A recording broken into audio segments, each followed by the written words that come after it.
안녕하세요. 자, 16장 두 번째 강의이자 마지막 강의를 시작을 하도록 하겠습니다. 지난 시간에 강의 내용과 이어서 어렵지 않은 내용이니까 제가 잠깐 좀 농담을 좀 하고 시작을 하도록 하겠습니다. 사실 제가 오프라인에서 강의를 할 땐 가끔 농담도 하는데 이 온라인 강의라는 그 강박관념 때문에 제가 좀 농담도 못하고 그러니까 좀 약간 딱딱한 감이 없잖아 있는 것 같아서 제가 조금 주저리 좀 다른 얘기 좀 할게요. 저는 온라인 강의를 하고도 있지만 온라인 강의를 듣는 입장도 됩니다.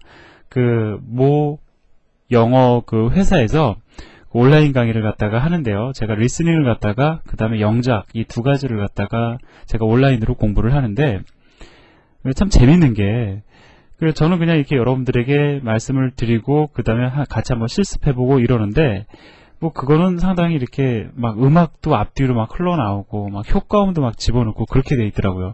그래서 이게 참 재밌는 거구나. 이렇게 들어보면은 사실 어떤 학습에 대한 효율도 높아지겠구나라는 생각이 들어서 물론 이 환경 자체가 지금 여건이 되어 있지는 않지만 혹시나 될까 하고서는 제가 한번 카세트를 가져다 놓고 녹음을 하고 한번 해봤거든요. 효과음도 좀 마련을 해놓고 그렇다고 제가 시간이 많아서 그런 건 아니고 좀 더 재밌으시라고 여러분들이 했더니 재밌는 게 아니라 웃기더라고요. 정말 들으시는 분이 도대체 얘 뭐 하는 건가 이런 생각을 하실 정도로 웃기고 이상하더라고요. 그래서 예전에 제가 들은 것 같아요. 풀덱에서 임의적으로 효과음 같은 거 넣지 마라. 그 이유가 다 있는 것 같습니다. 아무래도 어떤 인터넷의 효율성 때문에 어떤 샘플링 속도를 갖다가 또 높여야지만 사실 음이 제대로 들리거든요. 근데 그런 걸 갖다가 샘플링 속도를 갖다가 낮추면서 효율적으로 하기 위해서 어떤 제한된 상황에서 강의가 진행이 되다 보니까 그런 게 잘 안 되는 것 같습니다. 앞으로 환경이 더 좋아지고 그다음에 인터넷 환경도 좋아지고 기술도 많이 발전이 되면은 그런 욕심이 들더라고요. 진짜 이렇게 좀 재밌는 강의 있죠.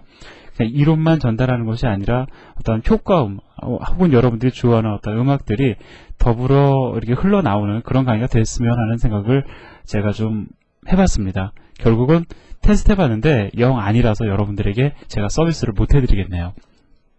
자, 그래서 그렇고요. 자, 그래도 제 나름대로는 노력을 한 거기 때문에 가지고는 있을 겁니다. 자, 그러면은 2차원 배열 이어서 이야기를 해보도록 하겠습니다. 자, 2차원 배열을 갖다가 선언과 동시에 초기화하는 방법. 물론 알아두면 유용하겠죠. 이거에 대해서 왜 동시에 초기화해야 되느냐 이런 질문은 여러분들이 잘 안 하실 것 같아요. 당연한 거고, 필요에 따라서는 우리가 데이터를 갖다가 받아서 배열을 선언하는 경우에는 당연히 선언과 동시에 초기화하는 것이 훨씬 더 유용할 거고, 거꾸로요. 배열을 선언해놓고 내가 데이터를 받는 대로 채워 넣는다 라고 하면 선언과 동시에 초기화할 필요가 없을 수도 있다라는 거죠. 상황에 따라 다르다라는 겁니다. 자, 그러면 일단 이쪽 코드를 보시면은요. 자, 이거는 이렇게 프로그램 코드를 갖다 구현해 놓으면 참 고마운 사람이에요. 근데 되게 보면은요. 자, 지금 첫 번째 줄, 두 번째, 세 번째, 네 번째, 다섯 번째 줄 있죠. 이것을 한 줄로 그냥 쫙 풀어서 한 줄로 이어서 그냥 코드를 구현하는 프로그래머들도 적지 않습니다. 그런데 이거는 한 줄로 구성을 하시거나 아니면 이렇게 여러 줄에 나눠서 구성을 하시거나 차이가 없거든요. 가급적이면 여러분들 이렇게 구현을 해주세요. 이것이 훨씬 더 가독성을 높여줍니다. 자, 그래서 보면은요, 전체적으로 보면 지금 구성은 이렇죠. 제가 한 줄로 한번 써서 말씀을 드려볼게요. 자, 중괄호가 여기 이렇게 있고요. 그 안에 또 다른 중괄호가 이렇게 등장을 하고 있습니다. 중괄호 하나, 그 다음에 중괄호 둘, 그 다음에 중괄호 셋이 있죠. 자, 이러한 초기화는요, 2차원 이상의 배열을 여러분들이 초기화 하실 때 사용을 하는 겁니다. 자, 그래서 지금 보면은 이 중괄호 바깥에 있는 중괄호는 말 그대로 초기화 리스트를 갖다가 여기서부터 시작해서 여기까지는 초기화 리스트다라는 것을 알려주는 거고요. 그 안에 존재하는 중괄호는 행 단위로 초기화한다라는 어떤 그 범위를 갖다 이야기를 해주는 거예요. 그래서 이걸 가지고 제가 설명을 드리면 지금 3 곱하기 3인 배열이면 이렇게 형성이 된다. 제가 이건 여러분들 말씀 안 드렸던 이제 여러분들 아시는 내용이고요. 자, 보면 첫 번째 중괄호가 내부적으로 존재하는 등장을 합니다. 그럼 이거는 첫 번째 행을 초기화하라라는 뜻이 되기 때문에 자, 여기에 1, 2, 3이 각각 초기화 된다라는 거죠. 자, 그 다음에 두 번째 등장하는 그 중괄호 역시 자, 바깥쪽에 존재하는 중괄호 안에 존재하기 때문에 이것은 자, 두 번째 등장했으니까 두 번째 행을 초기화해라. 따라서 4, 5, 6으로 초기화가 될 겁니다. 그리고 얘는 마지막 행 7, 8, 9를 초기화하게 된다라는 거죠. 뭐 여러분들 눈으로 비교해 보시면 쉽게 아실 수 있는 내용이죠.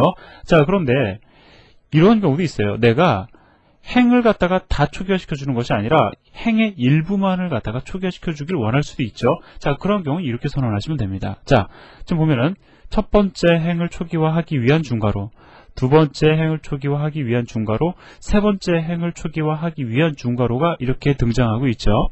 자, 그러면 근데 지금 문제는 뭐냐면 첫 번째 행의 그 요소의 개수는 3개인데 초기화의 리스트는 하나밖에 안 와 있죠. 그러면 무조건 순서대로 가장 왼쪽 걸 채우고 나머지는 0으로 초기화가 됩니다.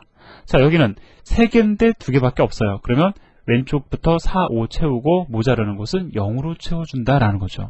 자, 따라서 지금 여러분들 보시면 아시겠지만 뭐 개념적으로 중괄호를 어떻게 넣느냐에 따라서 그 초기화되는 값이 달라진다라는 것을 여러분들이 확인하실 수가 있으실 겁니다. 자, 그 다음에요. 자, 이렇게 그냥 중괄호 없이 그냥 플랫하게 써주실 수도 있어요. 마치 1차원 배열을 초기화하는 것처럼. 그러면은 그냥 순서대로 들어갑니다. 자, 1, 2, 3. 자, 보면 지금 순서가 1, 2, 3, 4, 5, 6, 7이죠? 그럼 1, 2, 3, 4, 5, 6, 7. 그 다음에 모자라는 분은 0으로 채워지는. 자, 이러한 초기화도 가능하다라는 거죠. 자, 가급적이면은요. 이러한 초기화보다 이거는 문법적으로 된다라는 것만 제가 말씀을 드리기 위해 넣은 거지. 사실 아주 좋지 않은 구조거든요. 이러한 초기화도 이렇게도 충분히 우리가 구현 가능하지 않습니까? 그죠? 그래서 가급적이면 내부 중괄호를 갖다가 활용하는 형태로 여러분들이 초기화하는 습관을 들여보시기 바랍니다. 그래서 실제로 이렇게 되는지를 갖다가 여러분들이 이 예제를 통해서 확인하실 수가 있는데 뭐 예제가 원체 간단해요. 정말 이거 그대로 코드로 옮겨놓은 거니까 한번 여러분들이 직접 테스트해 보시기를 바랍니다. 이거는 뭐 제가 여러분들에게 좀 이렇게 친절하게 강의를 안 드리는 것이 아니라 이 정도는 제가 여러분들에게 기회를 드려야지 예의라고 저는 생각이 들어요. 자, 그래서 제 나름대로 주관대로 여러분들에게 예의를 표시했다고 생각해 주시기를 바랍니다. 자, 그러면은 이번에는 우리가 1차원 배열을 갖다 초기화할 때 그 배열의 길이를 갖다 생략했던 걸 여러분들 기억하실 거예요. 이러한 형태죠. 자, 그래서 지금 보면은 배열의 길이가 생략되어 있습니다. 그러면 어떻게 되죠?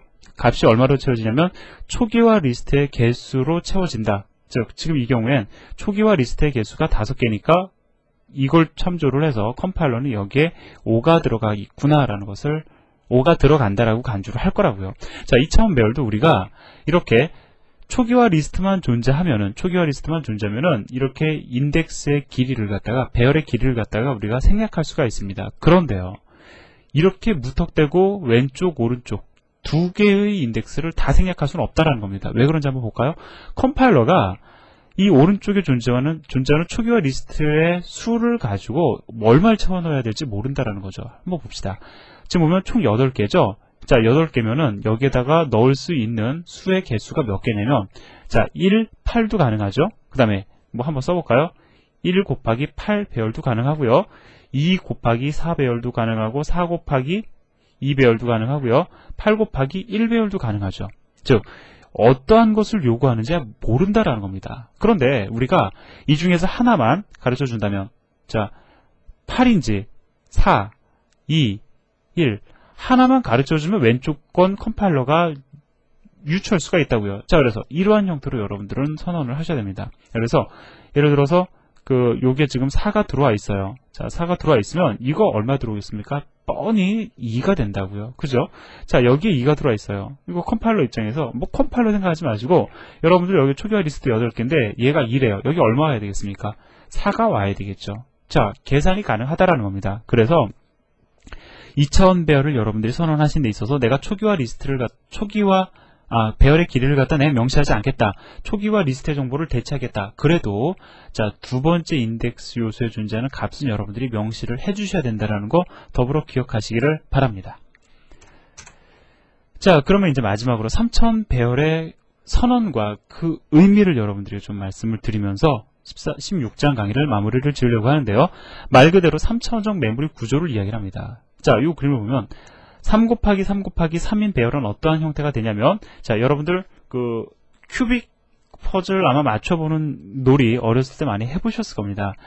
그 실제로 이 큐빅 보시면은요, 이게 이 이 사각형 블록이요. 이 블록이 총 언뜻 계산해 보면 몇 개냐면은 3 곱하기 3이니까 9.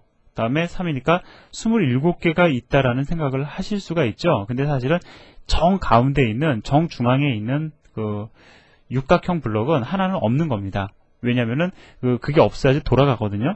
그렇기 때문에 사실은 26개가 있는데 여러분들은 27개라고 그냥 생각을 해보세요. 자, 그러면 이 육각형 블록 각각이 인트형 데이터를 저장할 수 있는 메모리 공간이라고 생각을 해보세요. 그러면 총 몇 개가 저장이 가능합니까? 27개가 저장이 가능하다고요. 자, 그러면 가로, 세로, 그 다음에 높이라고 하면 얘는 어떻게 되냐면 3 곱하기 3 곱하기 3인 형태의 배열을 나타나게 되는 겁니다. 자, 그래서 3차원 배열은 이러한 메모리 구조를 지녀요. 물론 그렇게 접근하도록 허용을 한다는 거지 실질적인 메모리 구조가 3차원은 아니죠. 예, 물론 무조건 플랫한 1차원적 메모리 구조를 지녀요. 다만 접근하는 데 있어서 3차원적 구조를 제공해 주는 겁니다. 여기까지만 이해하시면 충분할 거예요. 당분간은. 실제로 제가 실무를 기반으로 좀 말씀을 드리면요. 3차원적 메모리 구조는 쓸 일이 거의 없다고 보시면 됩니다. 제가 딱히 책에서도 예를 들 만한 게 없다고 말씀을 드렸는데, 이 3차원적 메모리 구조는 여러분들이 배열과 포인터를 이해하기 위해서 공부하는 그러한 용도로는 사용하셔도 무리는 없지만, 이걸 억지로 부담을 가지시면서 지금 당장 이거를 여러분들이 억지로 이해하시려고 노력하실 필요는 없다라는 거예요. 개념만 알고 계시면 되고요. 여러분들이 2차원 배열을 이제 아주 유연하게 자연스럽게 여러분들이 활용하실 줄 아시게 되면 그 배열에 대한 본질을 깨닫게 되시면 이 3차원뿐만 아니라 4차원, 5차원 배열도 다 마스터가 가능합니다. 뿐만 아니라 그럼 4차원 배열은 4차원이라는 메모리 구조를 지니냐, 이렇게 여러분들이 또 질문을 주실 수도 있잖아요. 왜냐하면 4차원이라는 것은 가상적인 공간이기 때문에 그렇게 또 고민 안 하셔도 됩니다. 왜냐하면 4차원이라는 것이 가상적인, 실질적으로 존재하는 세상이 아닌 것처럼 4차원 배열이라는 것은 우리가 현실 세계에서 문제로 필요로 하지 않는다라는 거죠. 자, 존재하지 않는 가상의 문제를 해결할 일은 없을 거다라는 거죠. 그래서 4차원 배열, 그나마 3차원 배열은 평생에 한 번 정도 볼 수 있을지 모르겠어요. 하지만 3 곱하기 3 곱하기 3 곱하기 3, 이러한 4차원 배열은 아마 평생 가셔도 여러분들이 보시기 어려울 겁니다. 그렇기 때문에 존재하지 않는 그러한 형태가 된다라는 거 말씀을 드리면서 3차원 배열은 이 정도로 마무리를 하도록 하자고요. 그래서 17장 내용도 다음 시간에 우리가 할 17장 내용도 그리 어렵지 않을 겁니다. 우리의 포커스는 18장에 맞춰져 있습니다. 자, 여기까지 말씀을 드리고요. 자, 더불어 제가 또 잔소리 한 가지만 드릴게요. 연습 문제들 있죠? 다 풀어보시고 따라오시기를 반드시 부탁을 드립니다. 수고하셨습니다.